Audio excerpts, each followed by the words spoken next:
Hello friends, welcome to today's session. If we recall, in the last class, we discussed about what is the meaning of utility, what is the meaning of total utility, what is the meaning of marginal utility, and then we introduced the concept of law of diminishing marginal utility with its assumption. Now in today's session, we'll be recapitulating law of diminishing marginal utility, and then we will be proceeding towards establishment of consumer equilibrium, the meaning of consumer equilibrium, and how consumer equilibrium is established in one commodity and two commodity case.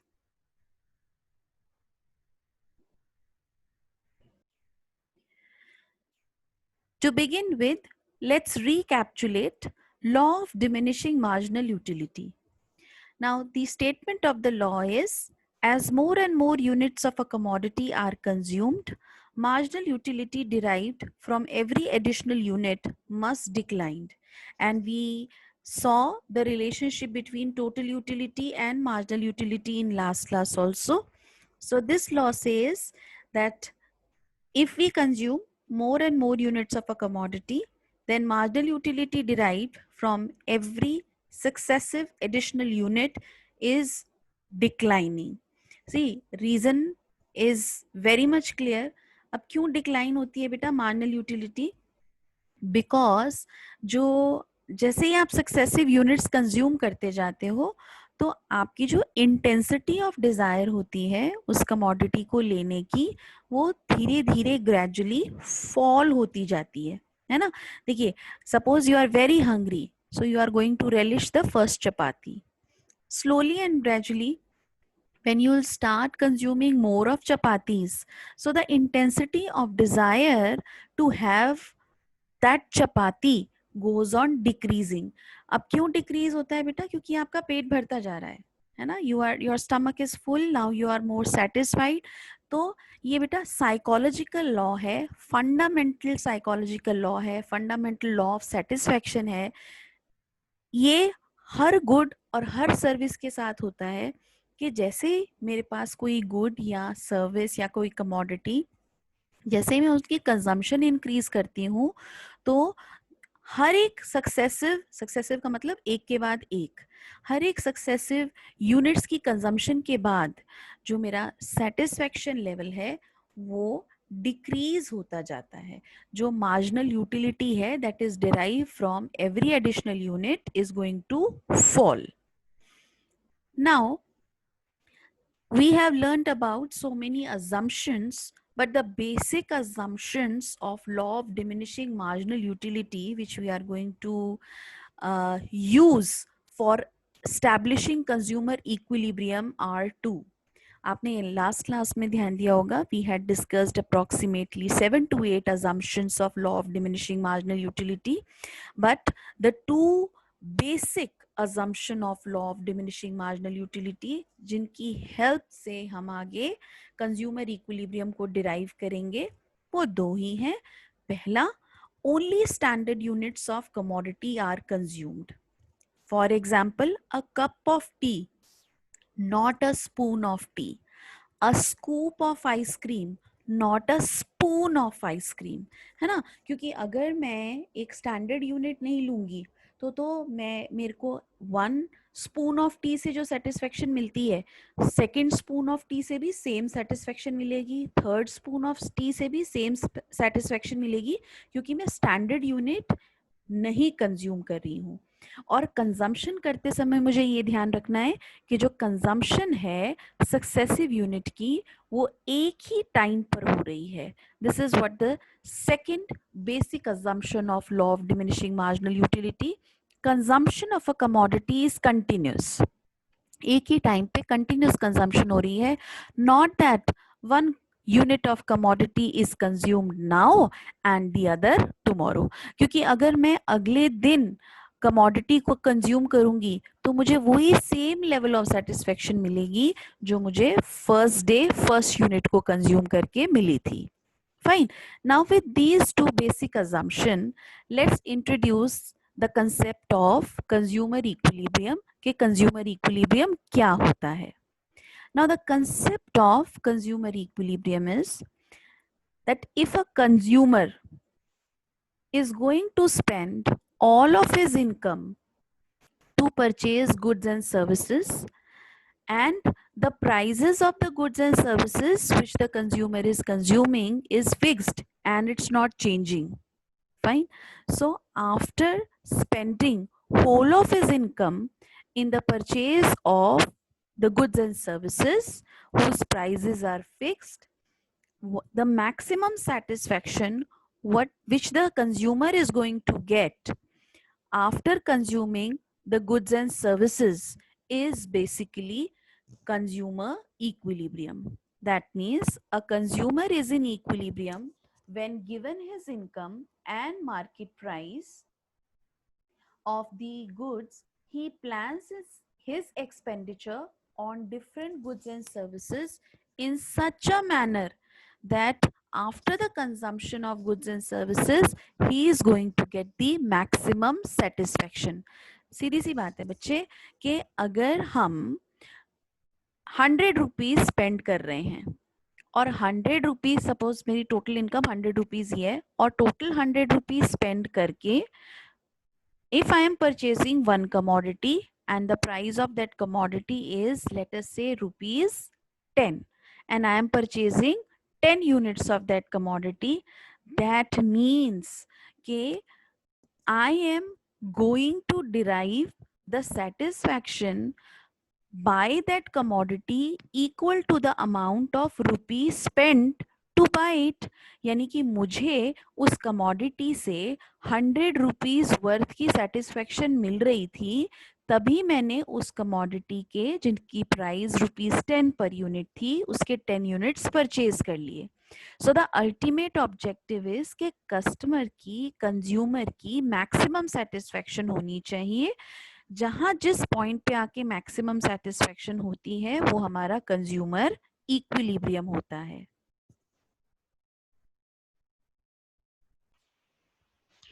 Now the next question arises, how much of a commodity a consumer buys so that he maximizes his satisfaction and attains the point of equilibrium.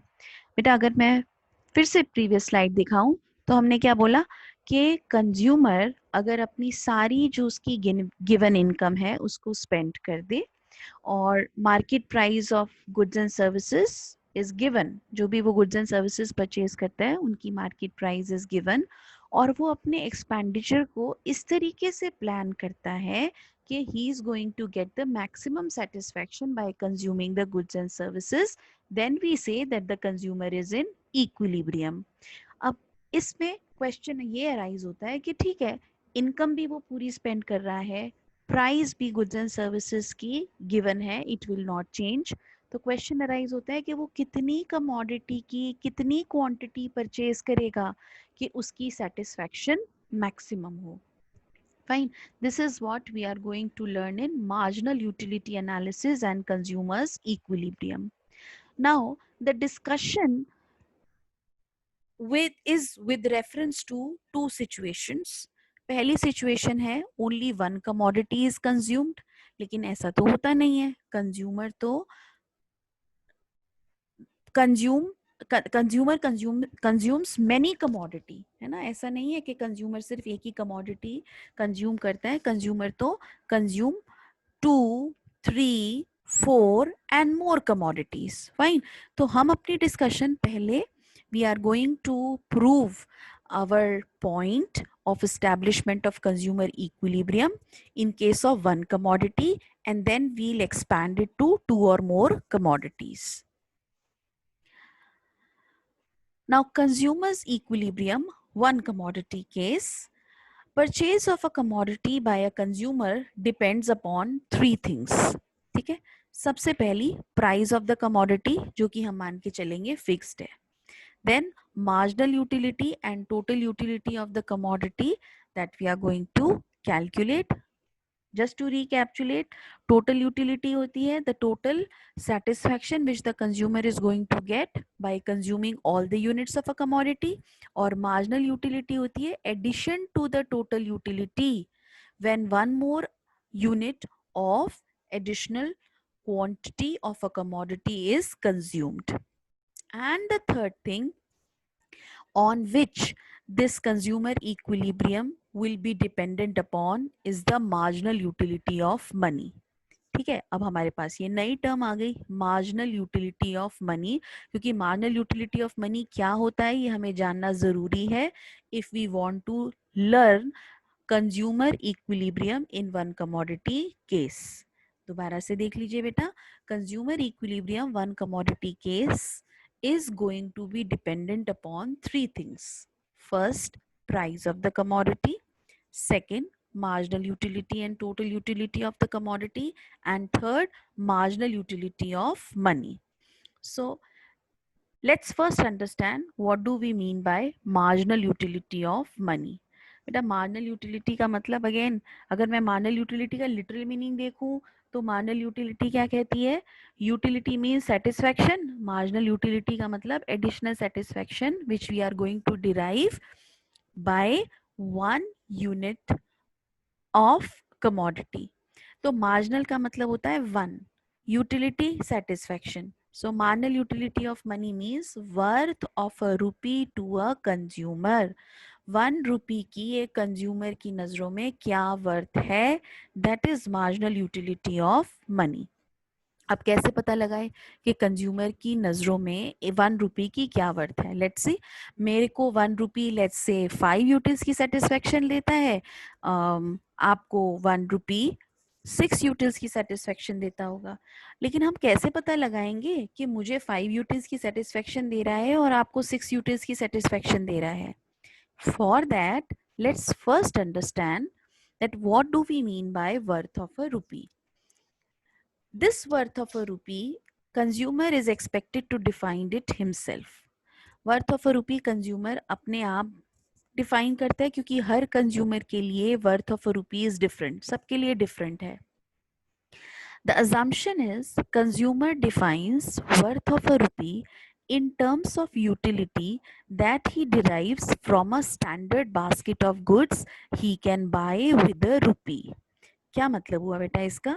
See, हम ये मानते हैं कि consumer की ना जो standard basket of goods and services हैं जो वो खरीदता है, लेट अस से 10 grams of sugar, 50 grams of rice and 50 grams of salt. और भी बहुत सारी चीजें खरीदता है और ज्यादा क्वांटिटी में खरीदता है. हमने सिर्फ अपनी अजम्पशन के लिए ये मान लिया कि कंज्यूमर की जो स्टैंडर्ड बास्केट है गुड्स जो कि वो खरीदता है, कंज्यूम करता है for getting satisfaction, is 10 grams of sugar, 50 grams of rice and 50 grams of salt. Now by paying 1 rupee to buy a standard basket of these goods, यानी कि 1 रुपी में उसको ये सारी चीजें मिलती हैं. ठीक है, 1 रुपी में जो standard basket of good consumer की है, that is 10 grams of sugar, 50 grams of rice and 50 grams of salt.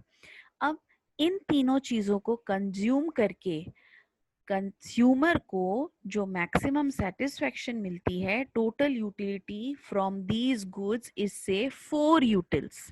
तो अगर कंज्यूमर को सेटिस्फेक्शन इनको कंज्यूम करके 4 यूटिल्स की मिलती है और ये तीनों चीजें 1 रुपी में आती हैं, इसका मतलब 1 रुपी की जो वर्थ है for that consumer will be 4 utils. I think I have made my point very much clear कि अगर ये कंज्यूमर 1 रुपी में ये 3 चीजें खरीदता है, 10 grams of sugar, 50 grams of rice, 50 grams of salt, और ये तीनों चीजों को कंज्यूम करके उसकी जो सेटिस्फेक्शन है उसको मिल रही total utility from these goods is 4 utils, that means कि 1 रुपी की जो वर्थ है for that consumer will be 4 utils. So let's say that marginal utility of money is 4 utils and marginal utility of money का मतलब worth of 1 rupee for a consumer, यानी कि 1 rupee consumer को 4 utils की satisfaction दे रहा है. So Let's define marginal utility of money. Marginal utility of money becomes a measuring rod for a rupee worth of satisfaction. Again, we are going to assume that marginal utility of money is constant. ये change नहीं होगा. Fine. जो हम consumer equilibrium establish करने जा रहे हैं. So for the time being, we'll assume that the marginal utility of money will also be constant. और अभी हमने example से क्या प्रूफ किया कि एक कंज्यूमर के लिए marginal utility of money is let's say 4 utils referring to the utility he expects to receive when he spends rupee 1. Let X be the commodity a consumer intends to buy. Now we'll proceed further. Let X be a commodity a consumer intends to buy. अगर consumer की नजरों में marginal utility of money 4 utils है और consumer X commodity buy करना चाहता है. Now in order to make our analysis simple, जो मार्जिनल यूटिलिटी ऑफ मनी थी ना बेटा 4 यूटिल्स, तो हमने assumption again in order to make the calculation simpler हमने क्या ले लिया कि the price of commodity X, let it be P X, ये भी ₹4 पर यूनिट है. Fine, just to make the calculation simpler you can take some other price also, लेकिन ये प्राइस भी फिक्स्ड रहेगी. जैसे marginal utility of money fixed रहेगी which is equal to 4 utils, जो हमने अभी लास्ट स्लाइड में डिराइव करी. हम ये मान के चलते हैं कि जो कमोडिटी कंज्यूमर एक्स बाय करना चाहता है उसकी प्राइस भी, let us we are assuming ₹4 per unit. Again, in order to make the calculation simpler, आप कुछ और भी assume कर सकते हो. So that price of commodity X is ₹4 per unit and that is also fixed.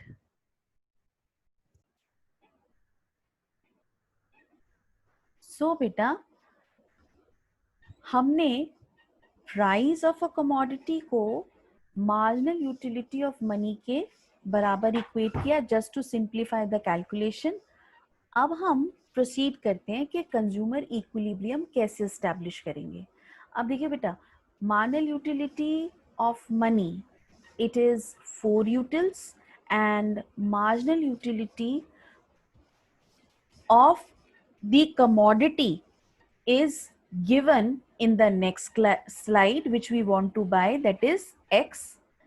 Now let's derive the schedule.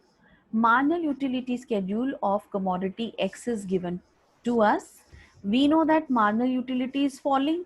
Then इसका trend क्या होता है कि फॉल करती है marginal utility with each successive unit, then it becomes 0 and then it's negative. And you can see the first column units of commodity X 1, 2, 3, 4, 5 and 6. Now marginal utility, that is additional utility derived from each successive unit of commodity X would be 1. जब हम unit consume करते हैं तो marginal utility or the total utility is just the same, that is 20 utils. Then when second unit of commodity is consumed, the marginal utility, that is addition to the total utility, when second unit of a commodity is consumed is 18. Then the marginal utility is 16, then 10, then 0 and then -5. अब बेटा मुझे अगर ये पता लगाना है कि ये 20 यूटिल्स की सेटिस्फेक्शन जब मुझे first unit of commodity X दे रहा है, फाइन, तो मैं कितने में, कितने रुपीज में 20 यूटिल्स बाय करने के लिए रेडी हो जाऊंगी. So what I will do is I will express this marginal utility in terms of rupees when 1 rupee is equal to 4 utils, है ना. आप देखिए हमने लास्ट स्लाइड में अजम्पशन ली थी ना कि 1 rupee is equal to 4 utils, that is marginal utility of money is constant, we are assuming it and it is equal to 4 utils. अब बेटा देखो additional 20 utils आपको फर्स्ट यूनिट ऑफ कमोडिटी दे रहा है, तो आप इस 20 यूटिल्स को परचेज करने के लिए कितना प्राइस देने के लिए रेडी हो जाओगे. 1 rupee is equal to 4 utils. और आपको अगर ये 20 utils की सेटिस्फेक्शन दे रहा है, so what a consumer will do, consumer will say, just we'll apply the unitary method कि अगर 20 utils के लिए 20 utils की satisfaction consumer को चाहिए तो वो कितनी प्राइस पे कर देगा, that will be 20 divided by 4 which is equal to 5.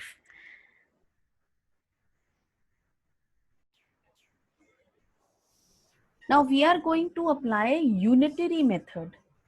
अभी हमने पढ़ा 4 यूटिल्स की satisfaction, 4 utils of satisfaction is derived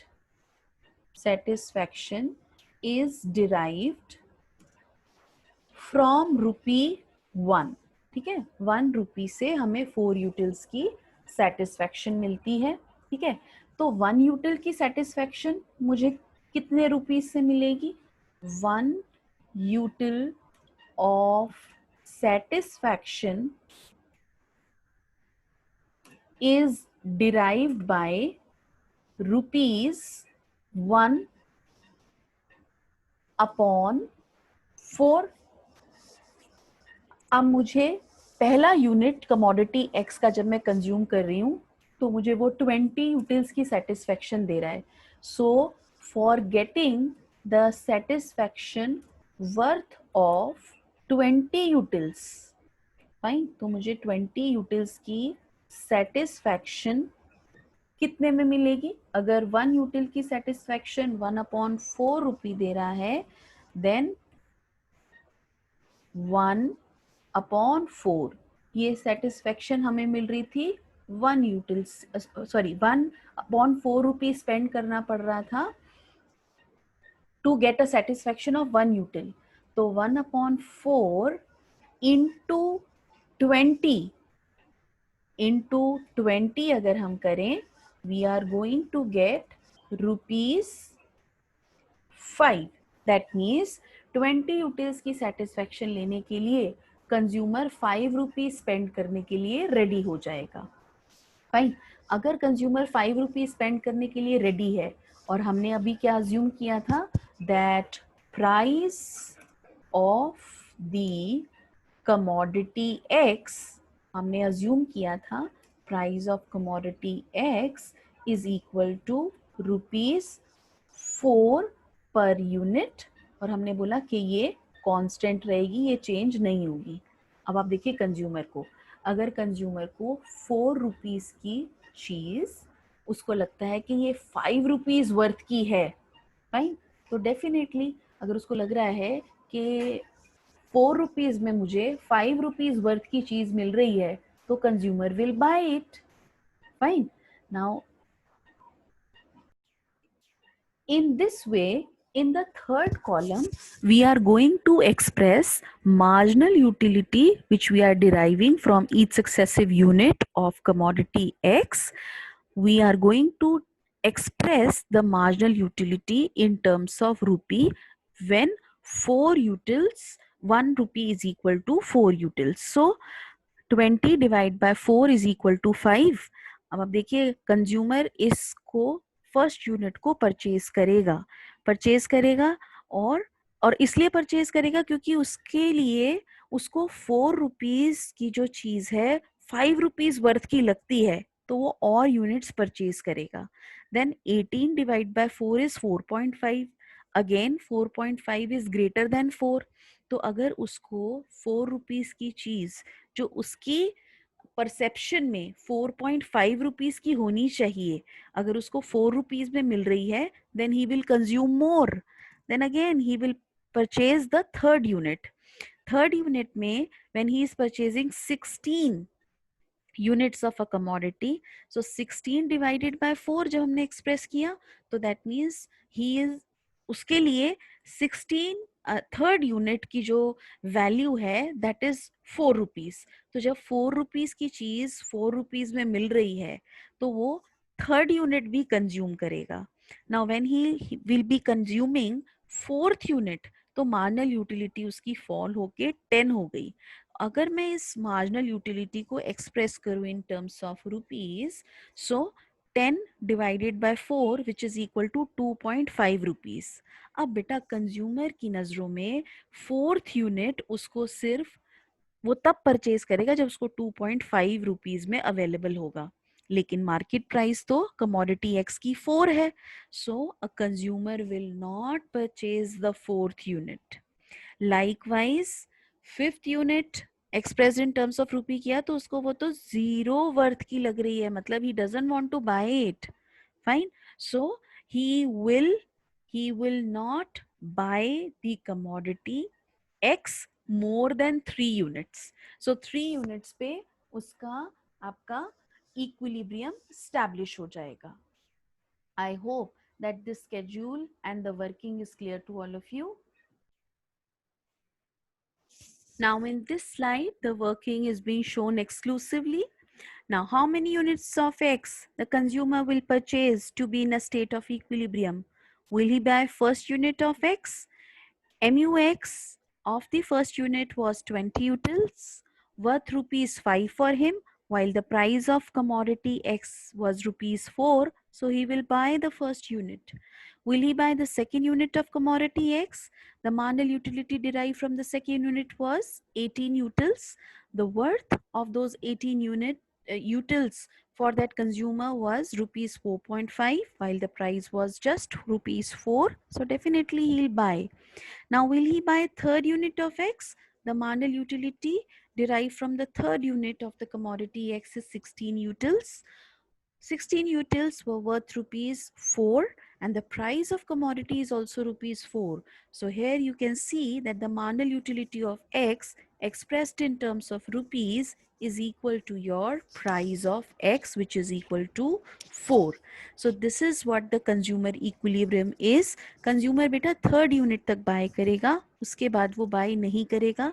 third unit में उसकी मार्जिनल यूटिलिटी जो एक्सप्रेस कर रहा था इन terms of rupees, that is MUX upon MUM is equal to your price of commodity X.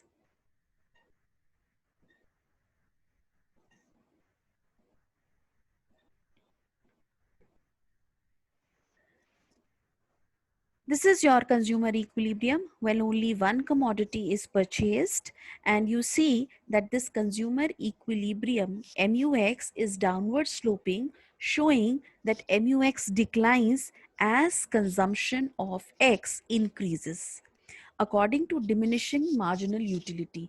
आप खुद भी देखिए, आप देखिए ये आपका जो MUX था expressed in terms of rupee, it is falling 5, 4.5, 4, 2.5, 0 and minus 2.5 when one more additional 1 units of commodity are consumed. So the graph of this would be downward sloping, marginal utility curve will be downward sloping from left to right.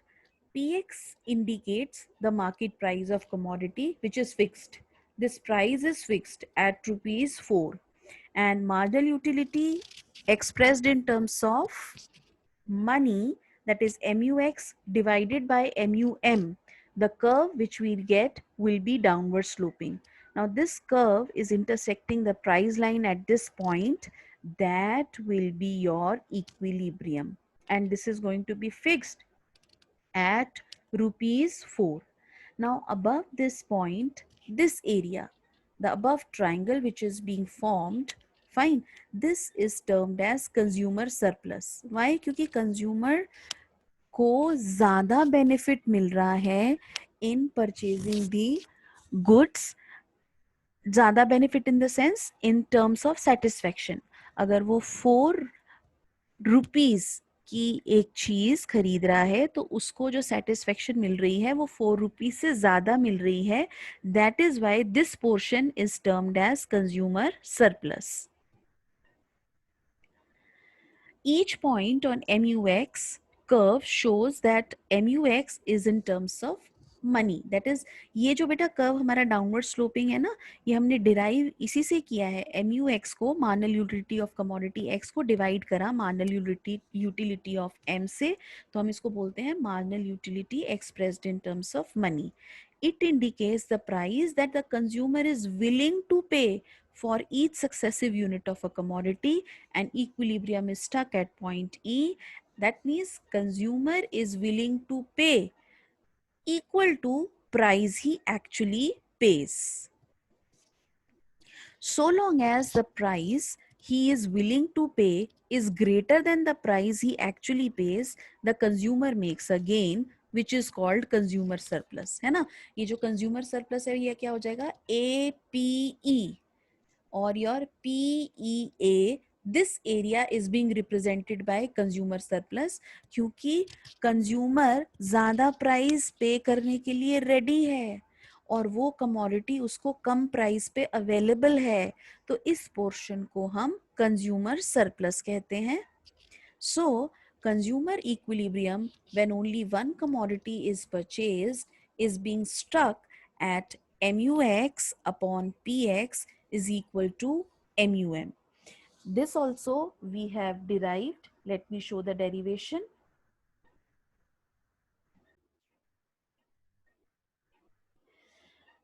हमने क्या किया था बेटा, MUX को divide किया था MUM से और उसको हमने इक्वेट कर दिया था प्राइस ऑफ गुड X से. प्राइस ऑफ गुड X, अगर मैं इसको फ्रैक्शन में लिखना चाहूँ तो ये क्या हो जाएगा, अपॉन 1. फाइन. नेक्स्ट स्टेप में let's do the cross multiplication. If we cross multiply, so what will happen, this the numerator of the right hand side will come in the denominator at left hand side, and the denominator of the left hand side will go in the numerator of right hand side. So we can write MUX upon PX is equal to MUM, that is marginal utility of money, and this is the condition of consumer's equilibrium, condition of consumer's equilibrium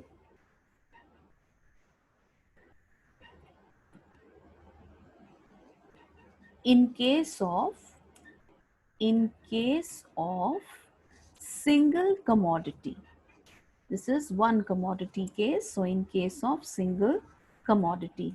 I hope beta whatever we have discussed today in case of establishing consumer equilibrium in case of single commodity is being clear to all of you. If you have any query, you can put up your query on the WhatsApp number given in the slide. That's all for today from my side. Thank you very much.